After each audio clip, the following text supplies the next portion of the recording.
All right, so these are the steps for solving inequalities, and they're the same as the steps for solving equations. Just like we did with solving equations, if there are parentheses, you're going to distribute first. Then you're going to combine like terms. If there's no parentheses, go straight to combining like terms. In order to keep from having to multiply or divide by a negative number, it says to make sure that the final variable term has a positive coefficient. You can do that, or I personally feel like with inequalities, because in the United States we read from left to right, I personally don't care if you have to multiply or divide by a negative number. I would move all my variables to the left with inequalities.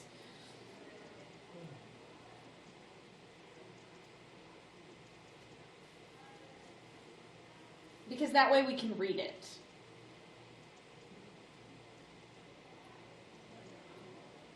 Now, when you're doing equations, it doesn't matter because an equal sign is an equal sign.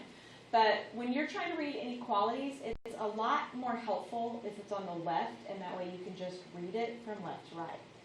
And then you add, subtract to get the constant terms isolated, multiply and divide to isolate the variable. If you multiply or divide by a negative number, you must flip the inequality sign. Don't forget that. I would say that probably 9 times out of 10, if somebody gets a problem wrong, that's why. If you multiply or divide by a negative number, you must flip the inequality sign. For final numeric solutions, to match the direction of the graphic solution, the variable should be on the left side. So that's where I was saying, put the variable on the left. If you have to flip the inequality to do so, flip it. But when we flip it that way, it's like scooping it up like a pancake and flipping the whole thing over, which means the sign gets flipped too. All right, solutions can be written verbally, symbolically, and graphically. We are going to use interval notation and algebraic notation. I prefer interval notation. It's easier, but you need to be able to read both and know what they would look like, what it would look like in both. Justify your solutions algebraically by testing a value in the selected interval, or by using the graphing calculator. Well, we don't get to do that, but we're going to test by plugging in a number that's in the selected interval solution. All right, so this is just a reminder, a little chart that's a reminder of what is what. So this is x is less than 2. So if you never learned this, one of the things that I think, unfortunate things that we do in the elementary school, I mean, it's not unfortunate, it's very helpful in elementary school. When they tell you the alligator eats the bigger number or whatever, and so you just know that the mouth opens to whatever number's bigger. And you don't really learn which sign is which. I mean, I don't even know that I knew until I started like studying math to be a math teacher, that they actually literally had a name and that the less than sign was always the less than sign. So less than is a squashed L. It can't be this because that's not an L. That's a greater than sign. And it's really nice because less than also shades to the left and on the low side of the line. So it's always an L. Less than, left, low. This is a less than sign. It has an open dot because, or if we were graphing an actual line, if we were going to do inequalities in 2 variables and graph a line, it would be a dotted line because it doesn't have an equal sign underneath it. When it has an equal sign underneath it, it gets a solid dot. So this is greater than because you can't make the word less with it. Open dot because it doesn't have a line under it. Closed dot if it does have a line under it. So if you have trouble remembering that, I just remember that when I'm drawing them, it takes less ink to make those 2 symbols, and so it takes less ink to make open circles. It takes more ink, not much more, but a little bit more, to make those 2 symbols, and so you have to use more ink to fill in the dots. Less ink goes with less ink, more ink goes with more ink.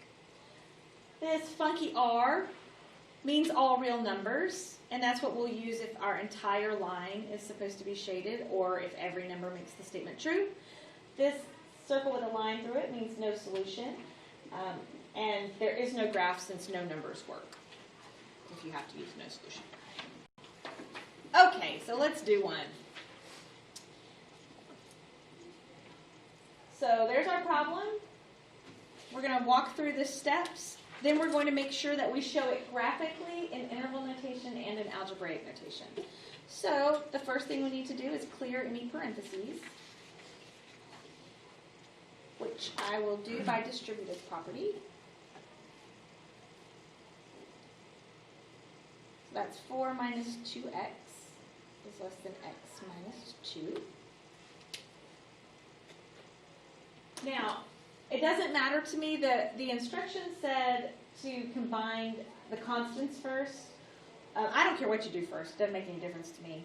So I'm going to move my x's to the left because that way I can read the problem from left to right.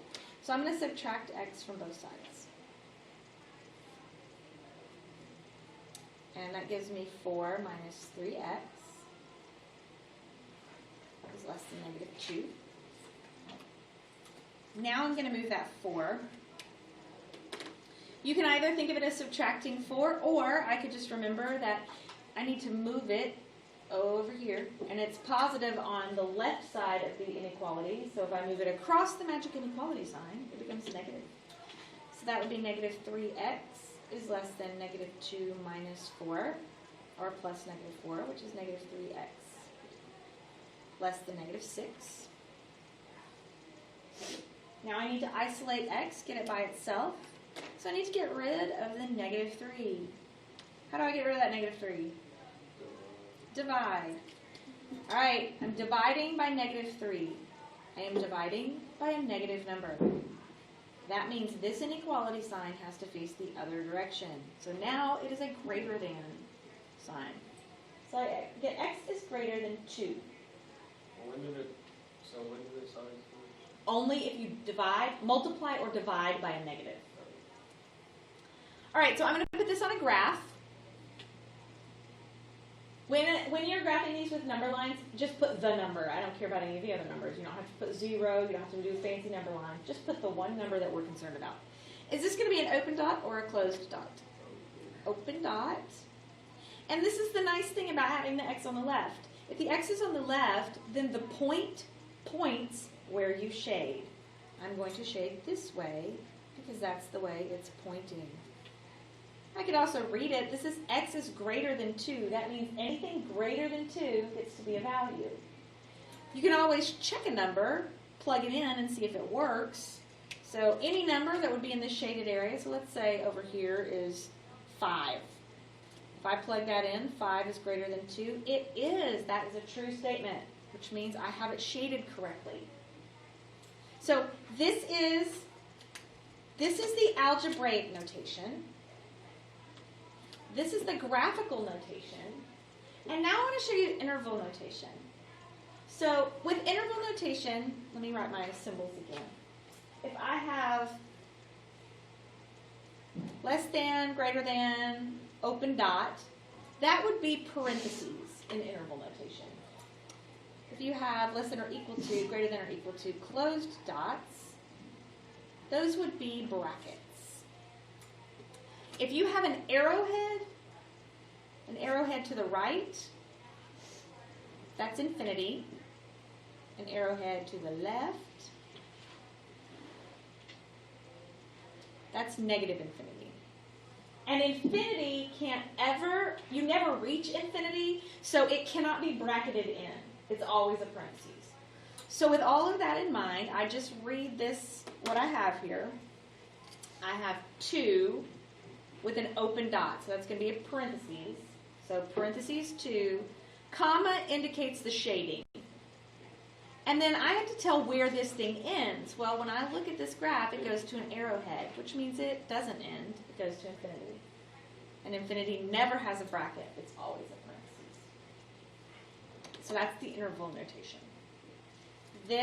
These two things mean exactly the same thing.